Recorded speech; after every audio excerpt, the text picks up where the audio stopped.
नमस्कार। सुबह के 7 बजे हैं खबर गर्मा गर्म के साथ मैं हूं अनुपम। प्रदेश की हर छोटी बड़ी खबरों को लेकर के भारतीय जनता पार्टी के राष्ट्रीय अध्यक्ष जेपी नड्डा आज 2 दिन के उत्तर प्रदेश के दौरे पर आ रहे हैं। आज वे लखनऊ में ही रहेंगे, जहां पर वे दोपहर 3 बजे बीजेपी के सांसदों के साथ बैठक करेंगे। इसमें विधानसभा चुनाव को लेकर मंथन होगा। इसके अलावा जेपी नड्डा सुबह 11:30 बजे ब्लॉक प्रमुख और जिला पंचायत अध्यक्ष सम्मेलन को भी संबोधित करेंगे।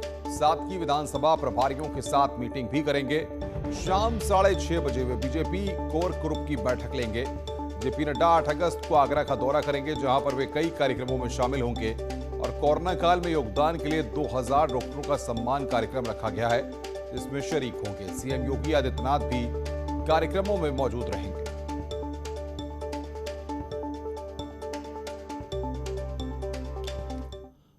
सूत्रों के हवाले से बड़ी खबर है। प्रधानमंत्री नरेंद्र मोदी 10 अगस्त को महोबा दौरे पर आ सकते हैं। दरअसल उज्ज्वला योजना 2 के शुभारंभ के लिए बुंदेलखंड को चुना गया है। इसी के तहत प्रधानमंत्री नरेंद्र मोदी योजना का शुभारंभ करने के लिए महोबा आ सकते हैं।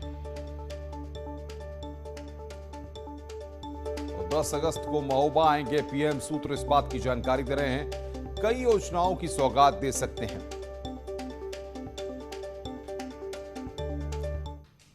सूत्रों के हवाले से खबर है कि 2022 के विधानसभा चुनाव में बीजेपी अयोध्या में बन रहे राम मंदिर की तस्वीर को अपने चुनावी अभियान का हिस्सा बनाएगी। बीजेपी के सभी प्रचार सामग्रियों पर मंदिर की तस्वीर छापी जाएगी।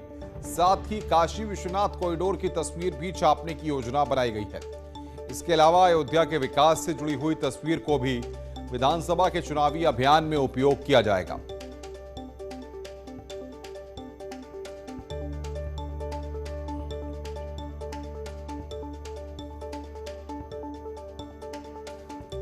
तो सूत्रों के हवाले से यहां पर यह खबर है, प्रचार सामग्री पर राम मंदिर की तस्वीर, काशी विश्वनाथ कॉरिडोर की तस्वीर भी होगी। विधानसभा चुनाव में राम मंदिर की तस्वीर को चुनावी अभियान का हिस्सा बनाएगी बीजेपी। काशी विश्वनाथ कॉरिडोर की भी छपेगी तस्वीर। प्रचार सामग्रियों पर फोटो छपेगी।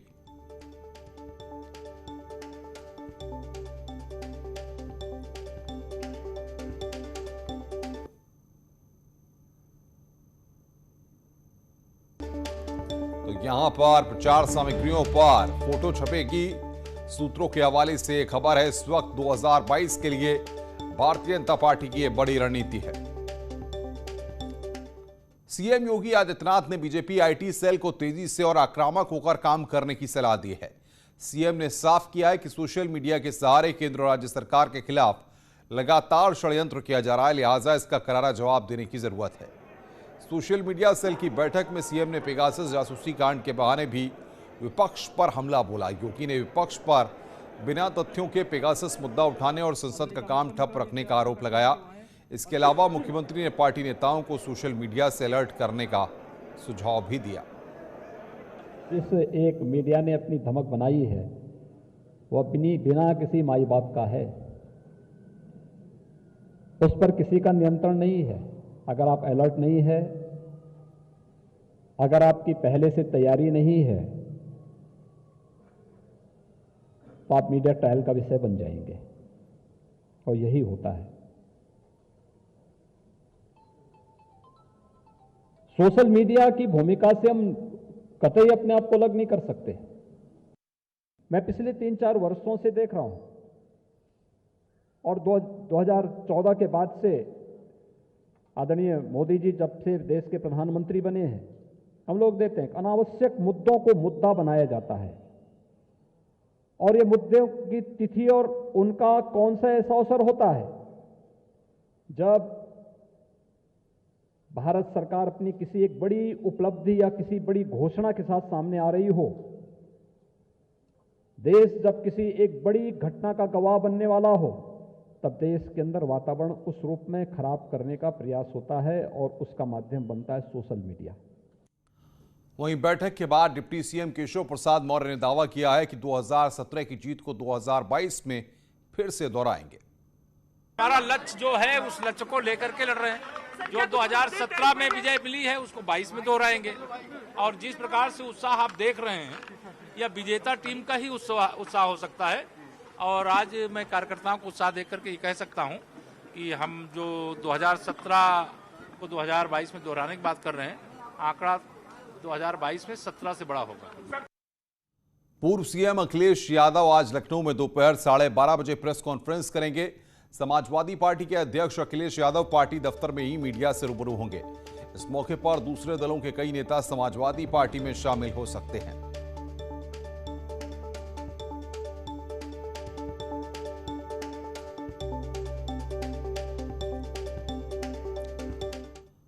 और बड़ी खबर की बात कर रहे हैं, बच्चों के लिए कोविड वैक्सीन पर बड़ी खबर है। सीरम इंस्टीट्यूट के प्रमुख अदार पूनावाला ने ऐलान किया है कि अगले साल मार्च तक बच्चों की वैक्सीन आ जाएगी। अक्टूबर तक बच्चों का टीका तैयार हो जाएगा। ये यहां पर बड़ी बात कही गई है, मार्च तक बच्चों की वैक्सीन आ जाएगी।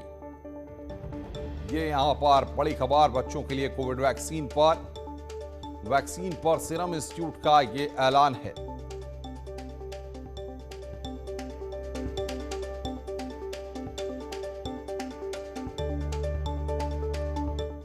सहारनपुर में एक बाइक चोर वारदात को अंजाम देता हुआ सीसीटीवी में कैद हुआ है। मामला जनकपुर इलाके के बाजोरिया का है, जहां पर एक क्लिनिक के बाहर पार्किंग में खड़ी बाइक को लेकर चोर फरार हो जाता है। पूरी घटना सीसीटीवी में कैद हो जाती है और पुलिस सीसीटीवी के आधार पर आरोपी की तलाश में जुट गई है।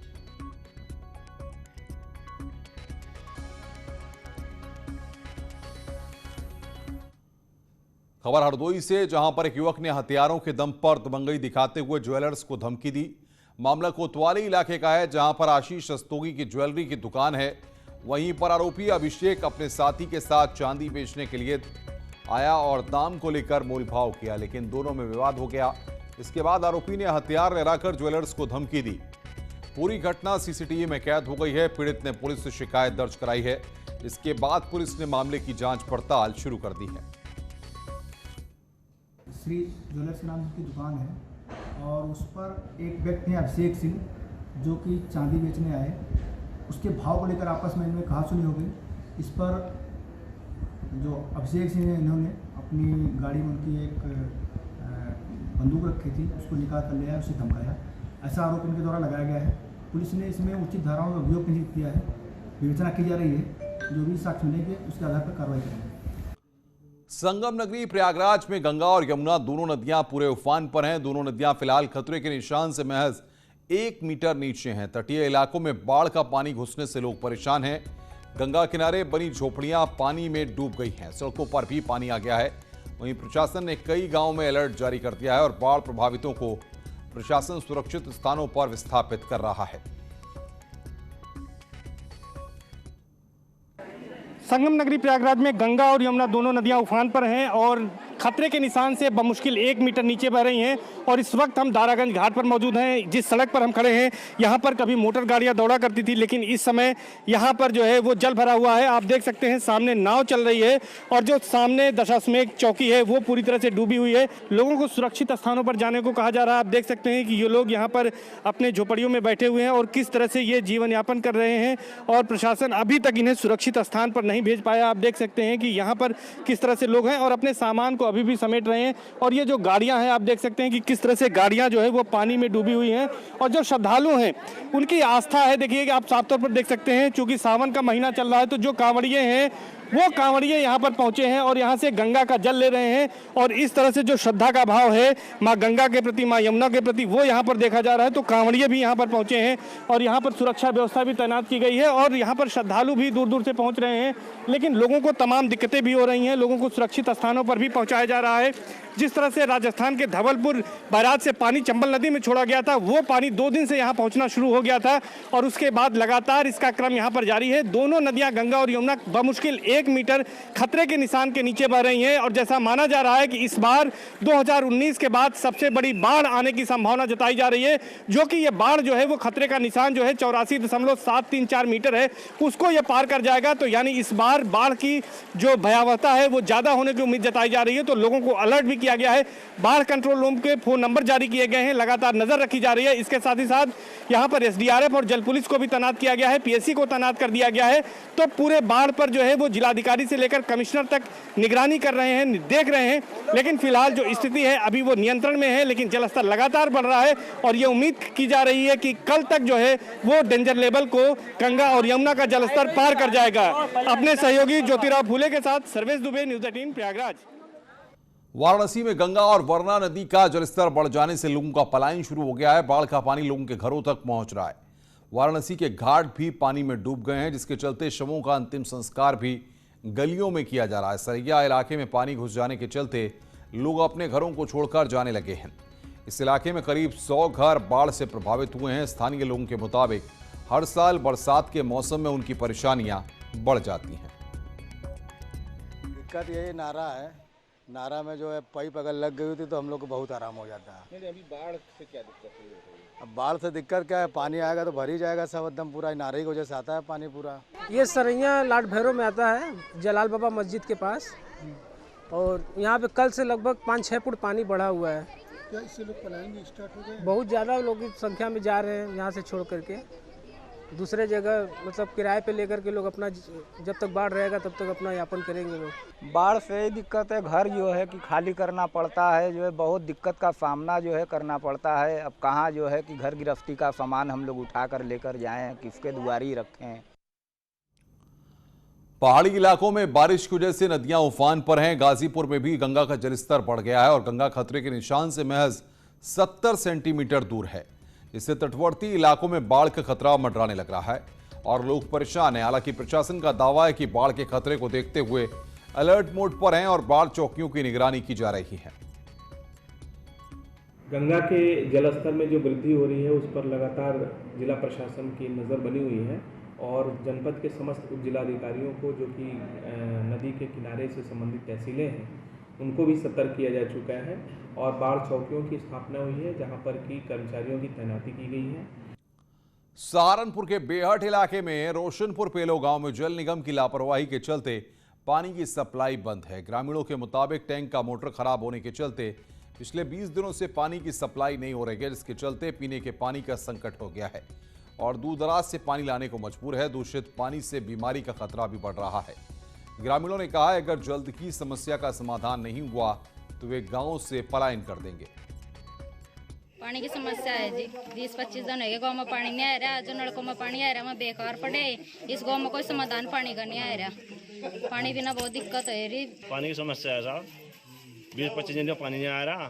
सूरज जना काम करे ना वास्ता, छूटे ना पानी के बुरे हाल है। यहाँ 20-25 दिन होगा हमारे यहाँ, नालों का नदियों का पानी पी रहे, बच्चे बीमार पड़ गए, कहते नल के ठप्पड़े पड़े, सब खराब, मोटर फूकी पड़ी यहाँ। खबरें और भी हैं, फिलहाल रुकना एक ब्रेक के लिए, ब्रेक के बाद जल्द हाजिर होते हैं।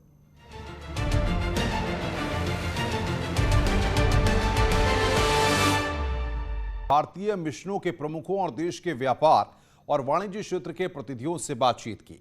उन्होंने वीडियो कॉन्फ्रेंसिंग के माध्यम से संबोधित किया। इस दौरान उन्हें निर्यात के क्षेत्र में भारत के लिए उपलब्ध संभावनाओं का जिक्र किया है। उन्होंने ये भी बताया कि निर्यात के मामले में देश ने अच्छी तरक्की की है। इस मौके पर नोएडा अपैरल एक्सपोर्ट क्लस्टर के चेयरमैन ललित ठुकराल ने कहा है कि प्रधानमंत्री के 400 मिलियन के एक्सपोर्ट टारगेट को पूरा करने के लिए हमें कच्चे माल की एक्सपोर्ट को कम करके व्यापारियों को वैल्यू एडिशन करके भेजें। प्रधानमंत्री जी के संवाद में उन्होंने एक मंत्र दिया जो कि 400 बिलियन डॉलर की जो मर्चेंडाइज एक्सपोर्ट है उसका पूरा करने का।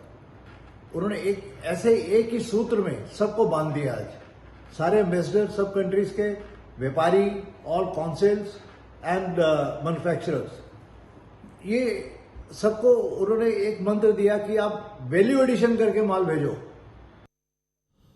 हरदोई में कोविड की तीसरी संभावित लहर को देखते हुए प्रशासन ने तैयारी पूरी कर ली है। जिले में 6 ऑक्सीजन प्लांट लग गए हैं। इन प्लांट को लगाने के लिए प्रशासन ने शुगर मिल और जनप्रतिनिधियों का सहयोग लिया है। अभी 3 और ऑक्सीजन प्लांट लगाने की तैयारी की जा रही है। माननीय प्रधानमंत्री जी द्वारा 3 प्लांट और स्वीकृत किए गए हैं, जिनके सिविल वर्क्स कंप्लीट हो चुके हैं। उसमें प्लांट डिस्पैच के लिए हम लोगों ने रिक्वेस्ट रेज कर दी है, जल्दी वो भी आ जाएंगे। और 2 प्लांट हमारे, एक प्लांट और माननीय सांसद जी ने दिया है, अशोक। गाजीपुर में एक पिता ने ही अपनी पुत्री की गला दबाकर हत्या कर दी। मामला तिलवा गांव का है। बताया जा रहा है कि आरोपी पिता ने बेटी के प्रेम संबंधों से नाराज होकर बेटी की गला दबाकर हत्या कर दी। और शव को ठिकाने लगाने की फिराक में था, तभी पुलिस ने उसे गिरफ्तार कर लिया। पुलिस ने पूरे मामले की जांच पड़ताल शुरू कर दी है। सूचना मिली कि ऐसे ऐसे एक लड़की की हत्या करके डेड बॉडी को छुपाना चाहते हैं या जो भी है। इस सूचना पर जब पुलिस मौके पर आई तो ये इनकी बेटी हैं, जिनको इन्होंने कबूल किया है कि इन्होंने इलिसिट रिलेशंस को लेकर के तंग आकर के उसके दुपट्टे से गला दबा करके हत्या की है। सहारनपुर के नंदपुर गांव में एक नवविवाहिता की संदिग्ध हालत में मौत हो गई। महिला का शव फांसी के फंदे पर झूलता मिला। महिला की 4 महीने पहले ही शादी हुई थी। मृतका के परिजनों ने महिला के पति और ससुराल वालों पर दहेज हत्या का आरोप लगाया है। पुलिस ने शव को कब्जे में लेकर मामले की जांच पड़ताल शुरू कर दी है। ये नवविवाहिता थी, अभी जून माह में इसकी शादी हुई थी और ये इसका जो पीयर है, जो मदर फादर घर है, वो थाना भवन शामली में के रहने वाले हैं। उन्होंने एक तहरीर दी है कि संदिग्ध परिस्थितियों में उनकी बेटी का दहेज को लेकर हत्या की गई है। इस पर अभियोग दर्ज कर लिया गया है और क्षेत्राधिकारी नकुर द्वारा इसकी विवेचना की जा रही है। खबरों का सिलसिला लगातार जारी है। फिलहाल इस बुलेटिन में इतना ही। नमस्कार।